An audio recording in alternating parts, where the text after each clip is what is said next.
Okay,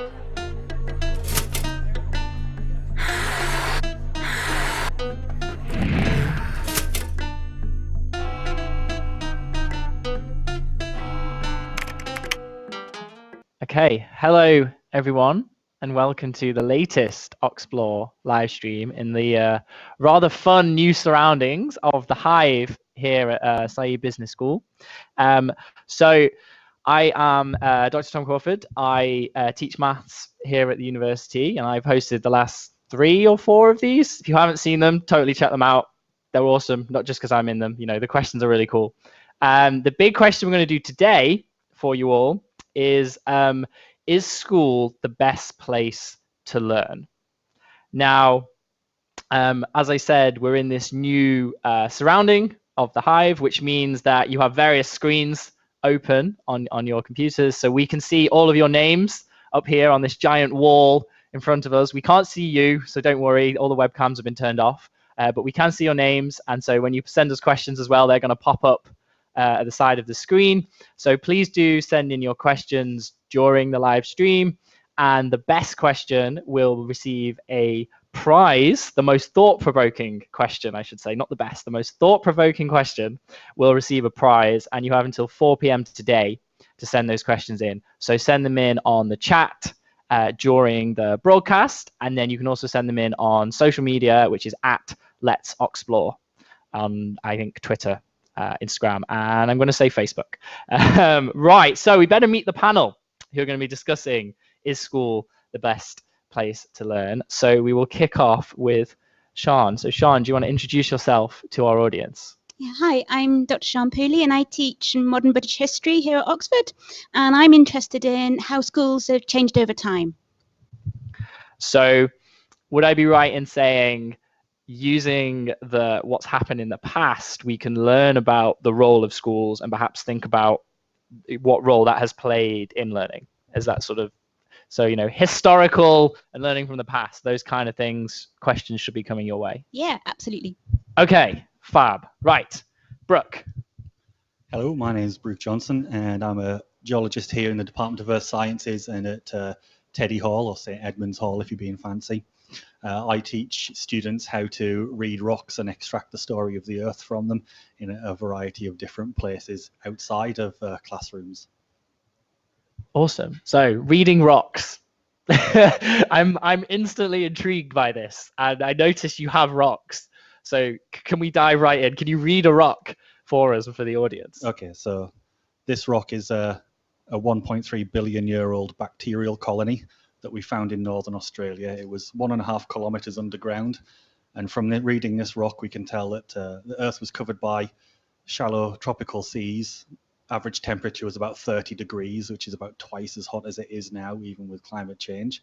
And there was very little oxygen in the atmosphere, and there was lots of iron in the ocean, and the bacteria that made this little bit of rock as their home absolutely loved it. They were having a great time. Conversely, we come to a secret location not too far away from here, about 200 million years ago, and you find things like this tailbone from an ichthyosaur, so a swimming reptile. This one was quite small. It was only about as big as me. Some of them were about as big as buses. So from reading rocks, we can understand how the Earth has changed over the course of its life. Amazing. I'm glad I asked about how do you read rocks, because that was super cool, especially the dinosaur one. Right, thank you very much, Brooke. So I guess Brooke is thinking here about learning outside of the classroom. So different styles and different techniques of learning. Any questions come your way? Okay. Right, Susie. Hi, I'm Susila Davis. I've just finished a PhD in education at the University of Oxford, and I currently work on a project to support raising achievement in schools in the Northwest, and I'm based in undergraduate admissions and outreach. So it would be fair to say that you actually study how we learn. Yes. So any questions at all can go towards Susie. Yes, and I do wish I had some nice rocks to bring as well to illustrate that. But yes, so I studied learning from the perspective of young people, but also teachers as well. So okay, so teachers. You got any questions from teachers? Yeah. Susie is your woman. Right, awesome. Thank you very much, everybody. So to kick things off, we have a very exciting picture round. I feel like I'm on a game show. So the picture round is going to happen. So first of all, I'm going to go. So here is my image. Hopefully you can all see this. I'm going to say this is me wearing a toga, but really we all know it's a bed sheet.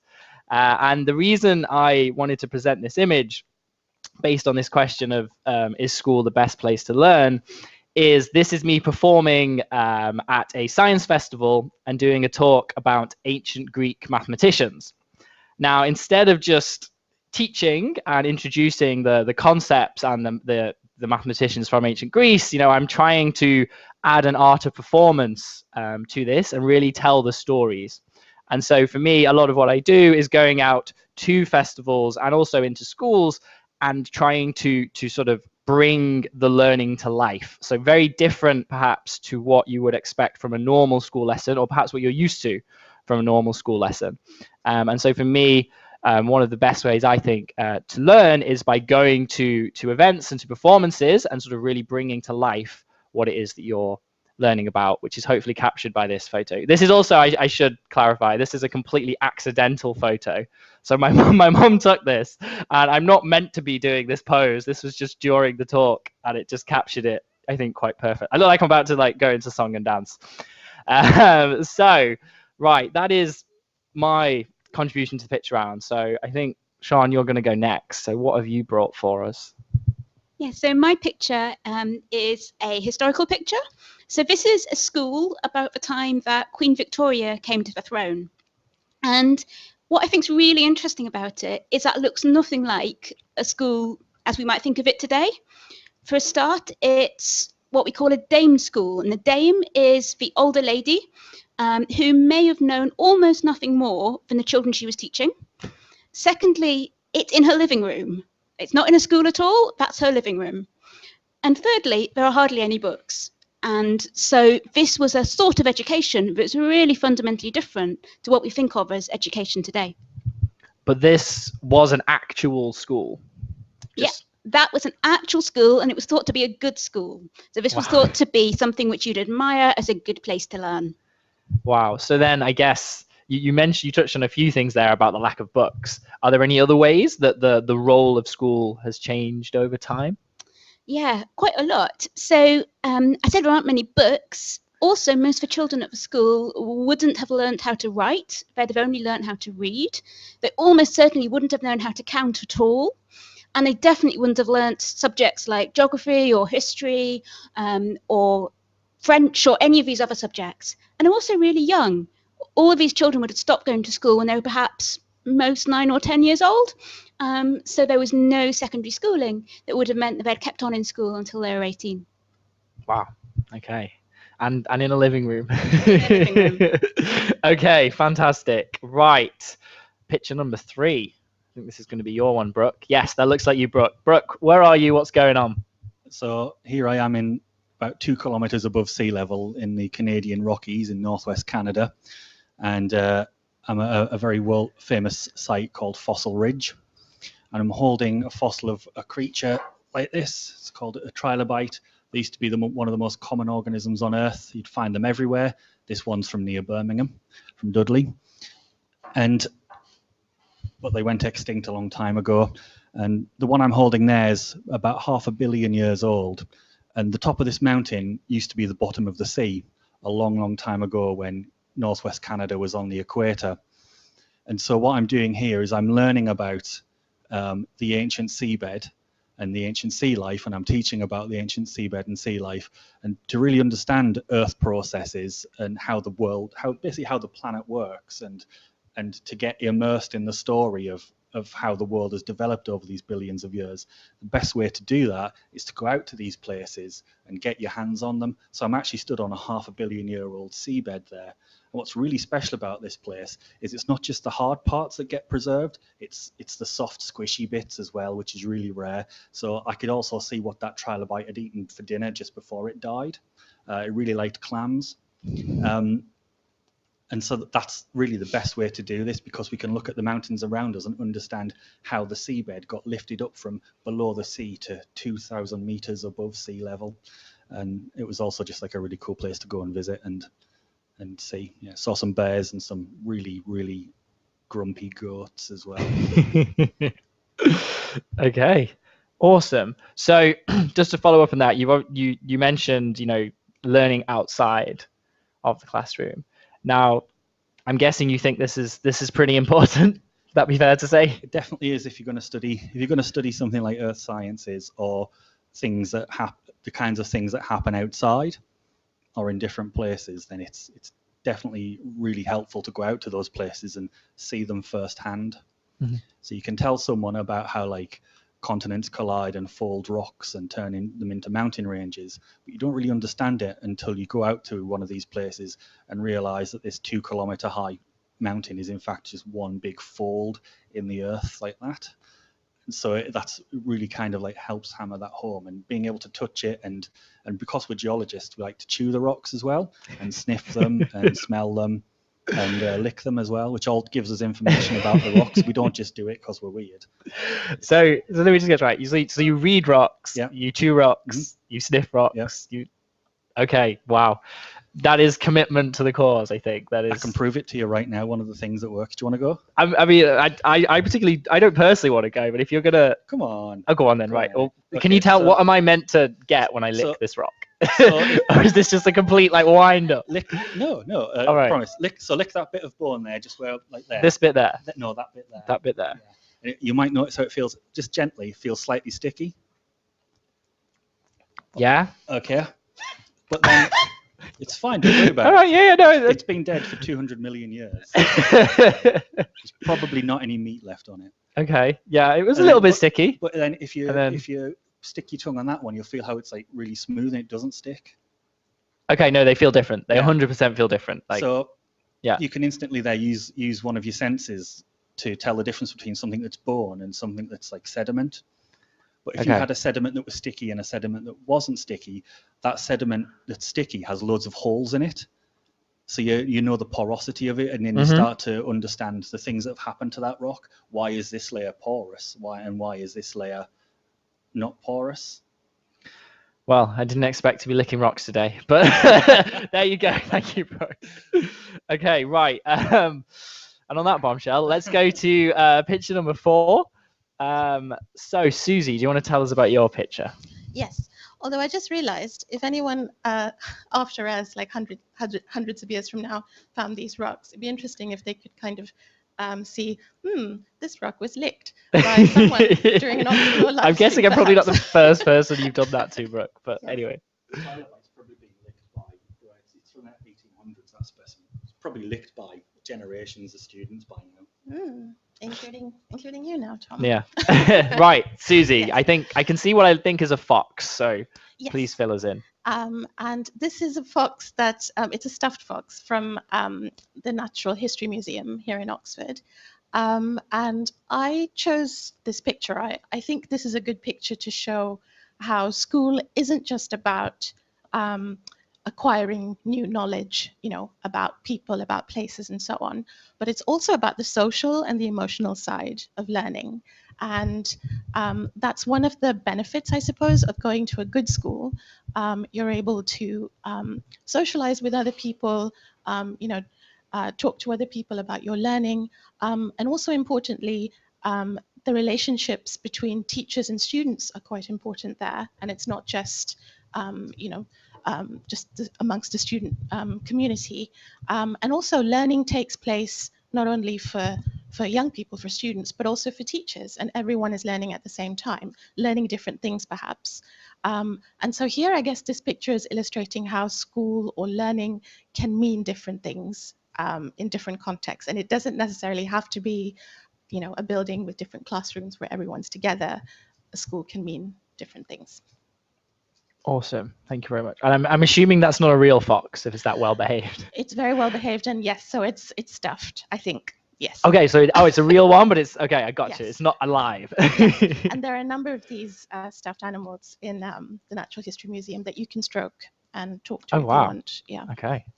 Awesome. Thank you very much, Susie. Okay, so that brings to a close the picture round.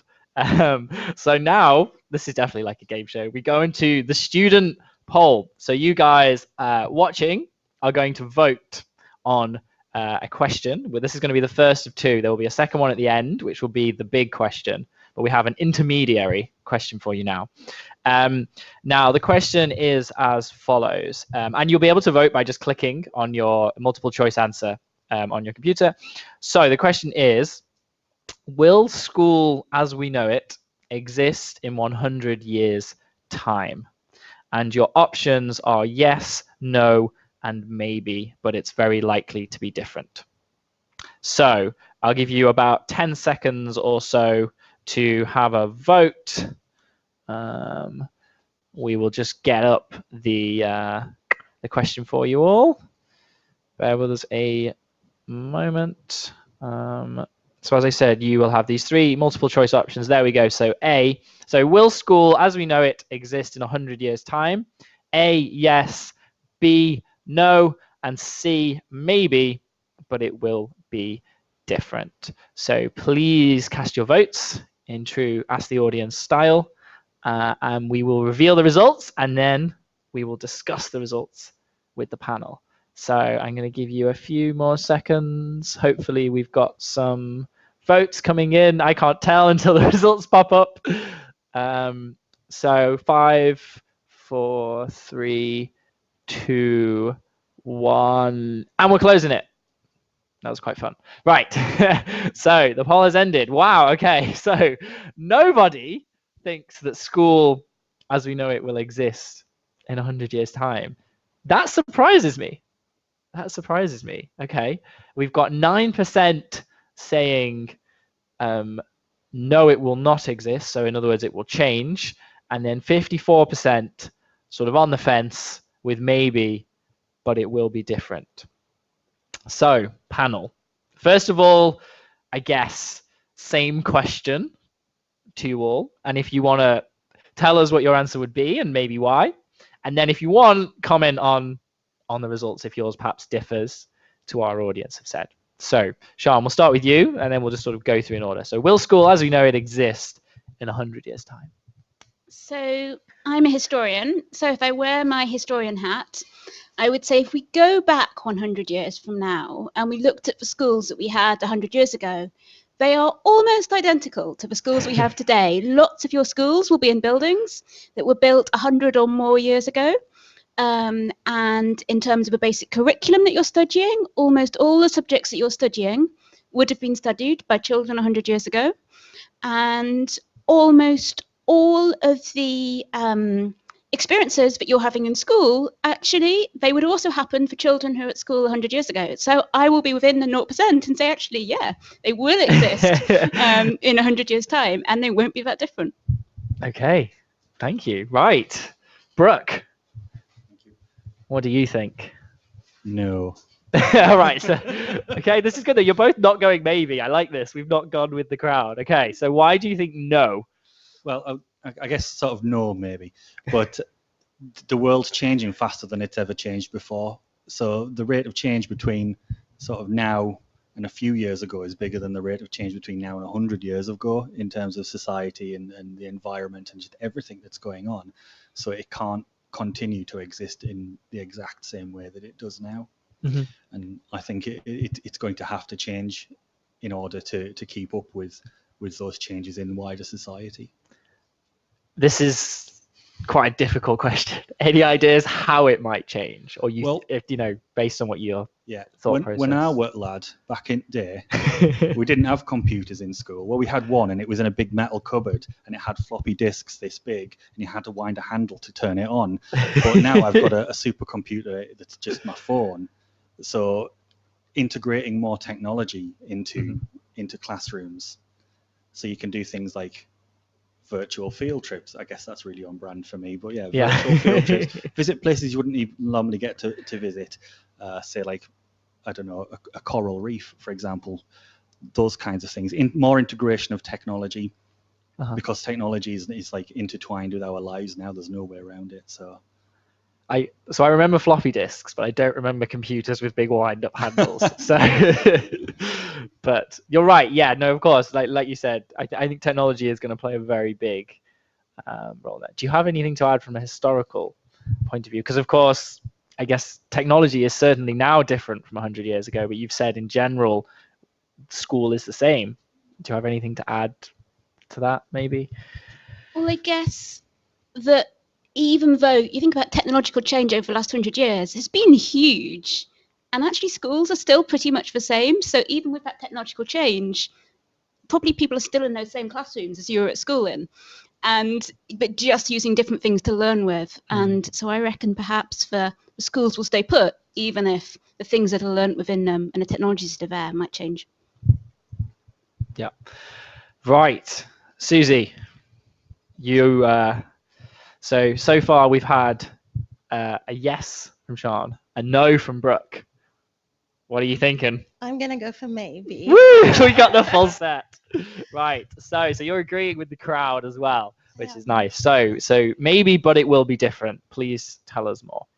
So I think it's important to maybe think about the definition of school here and what we actually mean by school, and also what we mean by learn, because learning and development and those sorts of things can happen in different places, in different contexts, and with different people. So I suppose one thing I would add to the argument of how it could be slightly different to now is we are developing really, really good research in education. We're not, it's not perfect by any means, but we are getting better at this. And so I think hopefully with more knowledge about what makes a good school, what helps young people learn, what helps all people learn across different phases of their lives, hopefully we can maybe fine-tune those aspects of school that maybe don't work as well for some people at the moment. That's a bit of an optimistic view, but I do know that the educational research base is getting a lot bigger, a lot better. And one thing we still need to improve, I think, is how to actually apply that research in practice. So for teachers, for young people, for everyone. And I think, again, if we can improve on that, we can really maximize on some of the good things that school can bring. Again, school, depending on how you define school. No, I'm glad you mentioned about the educational literature. So I've been doing a course recently looking at this, and there's a lot of research and evidence to say that at university, lectures are perhaps not the best way. They're in fact a very bad way for students to learn. And you're beginning to see the shift at university level to active learning and participation.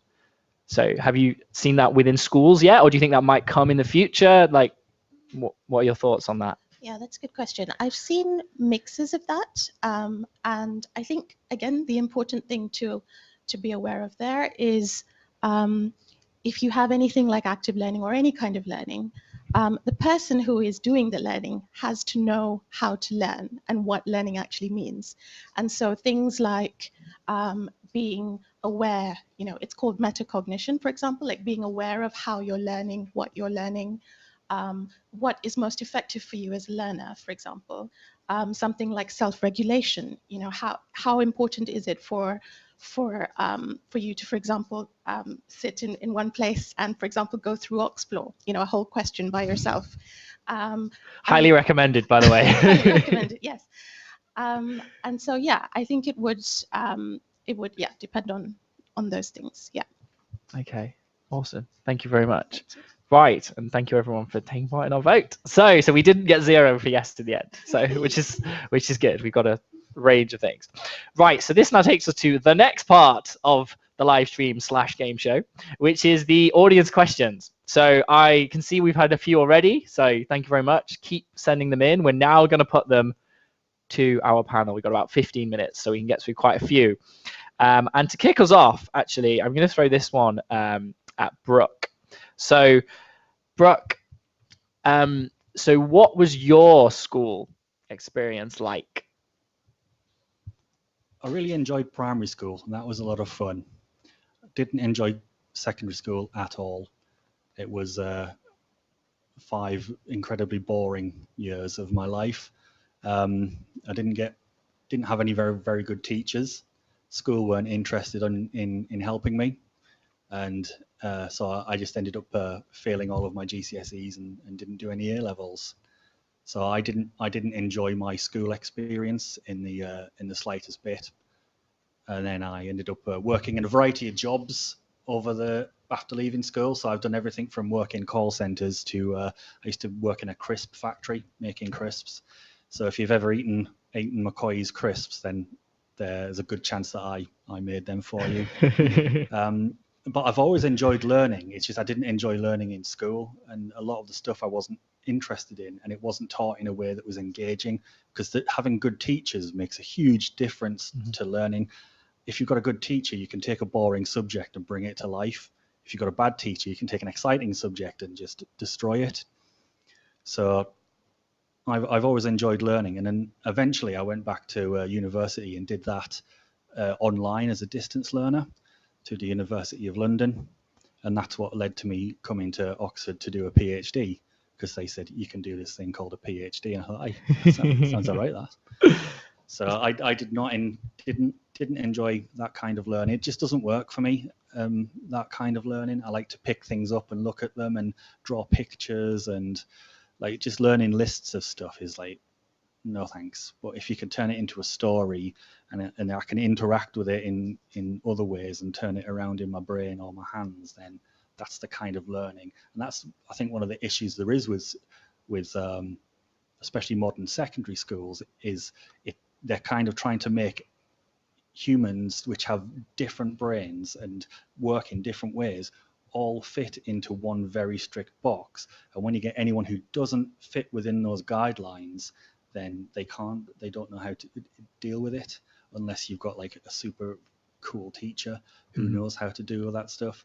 So I didn't enjoy it at all because of those reasons. But then you found other ways to learn, and now obviously yeah, I hear Oxford, which is great. So in your perspective, school, I'm going to assume we're not going to reveal how you're going to vote in our question at the end, but I have a feeling we might know what your answer is about whether school is the best place to learn. But thank you for sharing your story with us. And so, for those of you who maybe don't enjoy school, you don't be disheartened, I think is a nice message there. And so, Susie, did you have anything to follow up with based on your study of education, perhaps anything Brooke just mentioned? Yes, I'm quite sad to hear about your experience in secondary school, but it's not an unusual experience. I've heard lots of different kinds of experiences like that. And actually something that I would say is really, really important for young people is that transition between primary and secondary school, and how that's a really fragile time. And sometimes there's less maybe consideration as to what needs to be done at that time, and that can sometimes make or break what happens next. And so I would say to teachers, to parents, to young people everywhere, that in the educational research literature, we do recognize, or there is a recognition, that period is really difficult. It's definitely not easy, and so it's good to kind of be aware of some of the strategies that you can do yourself, or your teachers can help you with. So for example, something like enjoyment of school, a lot of people say, oh, that's maybe a nice to have. No, it's not. It's a really, really important element of school, and it's not a soft outcome. It's a very, very hard outcome, both hard to achieve and also hard in terms of what the outcome means. And so I would really, I think my campaign, I guess, for good schools would be to really place importance on the social side of learning, the emotional side of learning, and also the skills for how to learn and understanding when you are actually learning, and also maximizing. If you're in a classroom of people, maximizing on that interaction with people, if you're inclined to do that, and maximizing on the knowledge in the room and that exchange and interaction. I think that is one of the biggest, I think, I guess, bonuses, of being in school. And also, just very, very small extra point I'd like to say is that school, there's a lot of debate as to, is school effective? Like, how is it effective for everyone? What's the point? And I would say, again, from the research, there's a lot of research that indicates that school is particularly important for students from more disadvantaged contexts, because it can be a kind of equalizer with everything else the same. And so it's an opportunity to kind of level things a little bit. And so, so that your background doesn't have to matter in terms of what outcomes you achieve. And so, yeah, I'd just like to big up that aspect. And again, I should say that means a good school, an effective school, not just, you know, a school that maybe doesn't achieve the outcomes it should be. Thank you very much. Right, I've got a fun one for us all now. So this is coming from Lewiston School. Hello, thank you very much for your question. What new subjects do you think we will have in the future? I like this one. So we're going to start with you, Sean. Sorry to put you on the spot, but I think it's your turn to speak. Any ideas? Or is there perhaps maybe something in history that's recently crept in or changed, perhaps? So I think if we look at the historical evidence, you see lots of examples of things that used to be subjects stopping being subjects. So if you were at school in the late 19th century, you might have studied a subject like magnetism as a subject on its own. And I don't think any of you today would be studying magnetism for a whole year just on its own. So, but magnetism must still be part, I would imagine, of lots of what you study in, let's say, physics. Yep. So there's a sense in which what used to be a whole subject that was super exciting in the late 19th century, when people thought magnets could do all sorts of things, like you could cure disease through magnets, you could change people's views, you could reform criminals, so all sorts of things you could do with a magnet. Now maybe we think magnets are not quite so important as we once did, or only important in certain ways, and so for very particular fields of knowledge. So in that sense, my historical hat would say the things that will become subjects in the future are perhaps not wholly new, but the sort of size and significance of different aspects of what we learn might change over time. Yeah, great. I really enjoyed that magnetism example. Right, and just to clarify, magnets cannot do any of those things, just in case anyone was wondering. Brooke, right, what do you think? What new subjects will we have in the future? I probably would have said something like what Sean had said. I didn't know about the magnets, so that tickled me. Probably things that we can't even guess as being needed right now. For example, I'm a little bit biased, but things like Earth system science, understanding how the whole Earth works now, place in it, is going to be really important to deal with the challenges of climate change. That's definitely going to be something that needs to be taught, because future generations are going to have to deal with it. I think that touches nicely on what you mentioned earlier, with school evolving as society does. And perhaps what we learn at school could also, like you said, climate change, etc. Maybe we will just be taught about the Earth's climate as an entire school subject, because it's going to be so important to what we do. And just off the top of my head, thinking about what Sean said, of course, we had like IT. It's quite a recent in the grand history of actual subjects you begin to be taught as computers become more important in society. Susie, any new subjects? So I guess another one of my secret campaigns is that we can look across subjects more. So rather than kind of individualized subjects, we can look at, for example, social problems from different perspectives, from different disciplines. So picking up on the climate change, the debate around climate change, it's not just the science or the natural science aspect of that, but it's also the ethical side, the historical side, of course, the mathematical side of that. And so I guess trying to understand science, not just from, a kind of empirical, experimental point of view, but trying to understand the people around science and how science evolves, I think that would be quite useful, I think, for us to also evolve as human beings and to do better, to be able to use research better and to improve lives. I think we need to think a bit more in a multidisciplinary way as opposed to just one subject. Thank you. From Winstanley College. Hello, Winstanley College. So question, I'm going to put this one to Brooke, I think. So Is the current system of learning beneficial to everyone, or would people with different sort of learning capabilities benefit from a different form of education? Yeah, definitely. I mean, you wouldn't.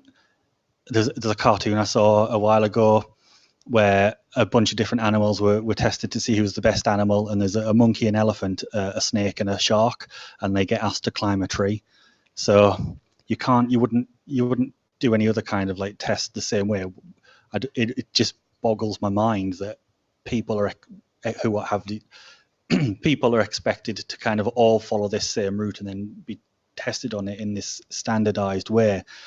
I understand you've got to have a basis for people to kind of like start with, but human brains just don't all work the same way. We're spread across a spectrum in how we learn and how we develop, and expecting everyone to try and fit into one pattern is just it just does not work. So definitely you need to kind of start adapting our education systems to serve those people, because there's a lot of people getting left by the wayside because they don't do well, but they just don't do well because they're a shark getting asked to climb a tree or a monkey getting asked to hunt seals.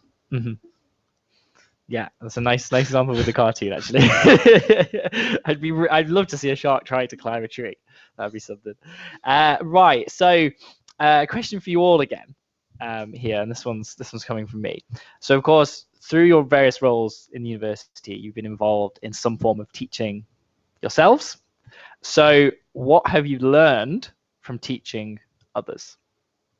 I guess we can start with Sean and move down the line, do it in order. So what have you learned through your own teaching experience? What have you learned from that, from teaching others? So I think that I learn all the things that I don't know. It's only when I come to start writing a lecture that I always realize, oh my God, I don't understand any of this. Like, I know all these different bits of knowledge and I've read these books, but what do I actually think about it? What's my argument? Why is it worth talking about this?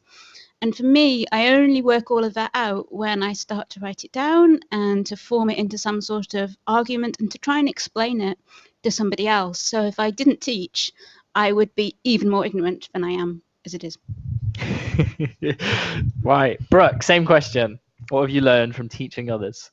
I was going to say exactly the same thing, actually. I've learned at least as much about my subject and other subjects that are related by teaching people. Because firstly, you learn what you don't know, like Sean just said, but then you can't just learn it in a way that to repeat it for an exam. You have to learn it to understand it. And then you have to learn it and kind of break it down in your head into a way that other people will understand. So as well as learning stuff about my subject, I've learned about learning, and I've learned about teaching and communicating with people from all kinds of different backgrounds that have brains that don't always work the same way that I do. And so I've learned a lot from my students as well, both in terms of facts that they bring to me or when they correct me, which is something I encourage them to do, to correct me if they think I'm wrong or ask questions and challenge me and think critically, but also in learning how to communicate with people that are very different from me, which is always a lot of fun, and figuring out how other people learn and how to adapt what I'm trying to teach to how other people are going to pick it up best. So it's definitely been a two-way. Mm-hmm. Yeah, no, I totally agree with both of what you've said, actually, from my experience. Right, Susie, same question. So yes, I would even say I don't even know what I don't know, and so I would add that to the list of challenges of teaching. And I think yes, interacting with people, interacting with different kinds of students, and also actually interacting with other teachers has been such a useful, insightful experience for me, because to see how another teacher might take a particular topic and spin it in a different way, and then elicit kind of different understandings, that to me is really fascinating and really exciting.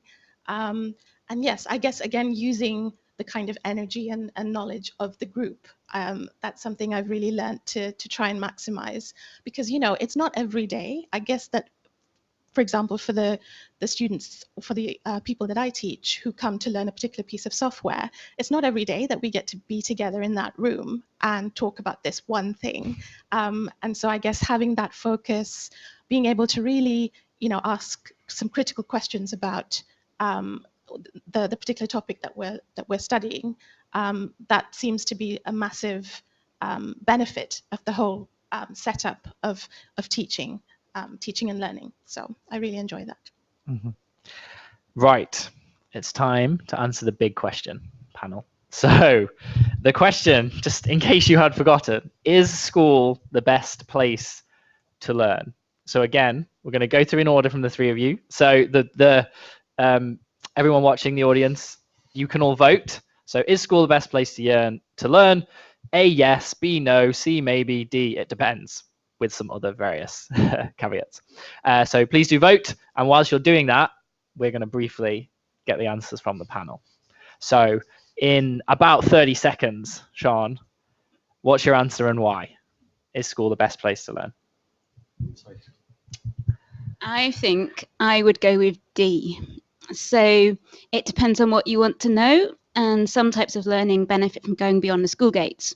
And the reason why I'm saying that is that if I put my historian's hat on, then I'm thinking, well, if you hadn't had schools set up across the UK in the 19th century, most of those children would never have learned to read and write and count. Those basic skills of being literate are taught quite effectively in large groups within a classroom for many, many people. Not for everybody, but for many people.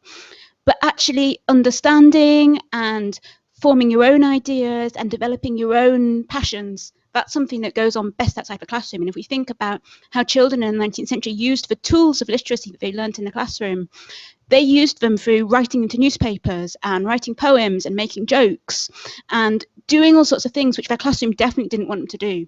So that sense in which the tool of literacy needed to be taught first, but then everything else that was exciting and transformative and made the society we know today went on beyond the school gates. Awesome, thank you. Brooke, in a shorter 30 seconds, please. No, it was really interesting. Go. I'm going to go D as well. It's difficult, unless you understand how to learn, it's difficult to learn on your own. So one of the things that school can provide is mentorship, and that's something a good teacher will do. They won't just say, here's some stuff, learn it. They'll guide you through that and help you come to the understanding yourself. So that's kind of really what you need. But as I've already said, not really too keen on school as it stands today, and that kind of thing. But yeah, definitely learning outside as well, developing a love for learning and an independence of learning as well. Right, Susie, we're basically out of time, but go. Okay, I'm going to go for E, all of the above, or probably D. Yes, it depends. I suppose because I've said before, it depends what you're trying to learn, who's doing the learning, and best in terms of for whom. Who are these outcomes that we're talking about are best for. So. Yeah. Perfect, thank you. Right, and the answers. So we've got another 0% yes, 0% no, 20% maybe. There's more than one way to learn and appeal to different students. And 40%, as well, basically all of our panel went for D, I think. It depends on what you want to know. Some types of learning benefit from going beyond the school gates. Right, thank you very much to our panel. Thank you very much to our audience for taking part, for voting, for sending your questions. Thank you for watching. Remember, go to oxplore.org for more big questions. There are 5 other live streams that I mentioned at the beginning. You should totally watch them all. And remember, keep sending in your questions. The chat will now close, but you can send them in on social media at Let's Oxplore until 4 p.m. today to win the prize, which will be announced tomorrow. And we will see you next time.